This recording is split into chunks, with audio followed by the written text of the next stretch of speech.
છે ને એક ખાસિયત છે, જો કે તમે લોકો એના વિશે નહીં જાણતા હો, બહુ ઓછા લોકો જાણે. એનું કારણ એ છે કે અમે જણાવવા જ નથી દીધું. શું છે કે અમારા ખાનદાનમાં આટલા વર્ષોમાં કોઈએ એક નોકરી સળંગ નથી કરી. થાય શું કે અમે જ્યાં પણ નોકરી કરતા હોઈએ ને એ શેઠિયાનો ધંધો રાતો રાત ડબલ થઈ જાય અને પછી એ દેવાળું કાઢે. તમારા મનમાં એમ થતું હશે કે ભાઈ ધંધો જો ડબલ થઈ જાય તો દેવાળું કેવી રીતે કાઢે? હું તમને સમજાવું. મારા દાદા હરીશ, મારા બાપા શિરીષ અને હું ગિરીશ, અમે બધા ઉદાર. એટલે ઉદારી જાણે અમારા લોહીમાંથી જ ટપકે. અમે શું, કોઈ પણ ગ્રાહક આવે ને બિચારો ઉધાર માંગે ને તો ઉત્સાહ ભેર એને ઉધાર આપી દઈએ. એટલે થાય શું કે ધંધો રાતો રાત વધી જાય, પણ છેવટે શેઠિયો બિચારો ઉઠી જાય. જો કે આપણી ઉદારતાનો લોકો ફાયદો લે છે એટલું જ.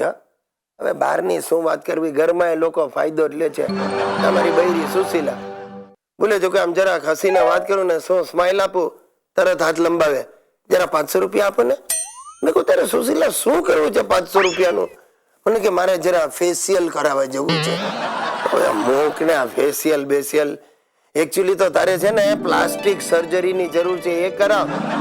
મને કે હા, ગઈ હતી એ પ્લાસ્ટિક સર્જન કહેવાય ને એની પાસે હું ગઈ હતી. 35,000 રૂપિયા એને કયા. અને મેં એમને પૂછ્યું કે સપોઝ ડોક્ટર પ્લાસ્ટિક હું તમને આપું તો ડોક્ટર ઉઠીને બહાર ચાલી ગયો. હવે આને શું કેવું બોલો, પ્લાસ્ટિક પોતે લઈ જાય, આવી તેની બુદ્ધિ. દર્શક મિત્રો, મારે કરીના કપૂર સાથે બધા રિલેશન તોડી નાખવા છે. આ કરીના કપૂરે અમારા ઘરમાં કેર વર્તાવે છે. બોલો, છાપામાં કરીનાના ફોટા જોઈને હવે મારી ધરખમ પત્ની સુશીલાને સાઈઝ 0 બનવું છે, અને એ પણ કસરત કર્યા વગર આયુર્વેદિક ટ્રીટમેન્ટ દ્વારા. રોજના 1000 રૂપિયા આપીને કોઈક સંકટ મોચન આયુર્વેદિક સેન્ટરમાં જાય છે, અને મારા માથે સંકટ વધારી દીધું છે. ગિરીશ, હું કેવી લાગુ છું? જેવી લાગતી હતી એવી. શું એટલે તમને મારામાં કાંઈ ફરક નથી લાગતો? ના, આ ઉંમર થઈ ને એટલે આખે મોતિયો આવ્યો છે. બાજુવાળા મનુભાઈને તો તરત દેખાયું. શું ભનિયાને શું દેખાયું? એ જ કે મારું વજન 7 દિવસમાં 700 ગ્રામ ઓછું થઈ ગયું છે.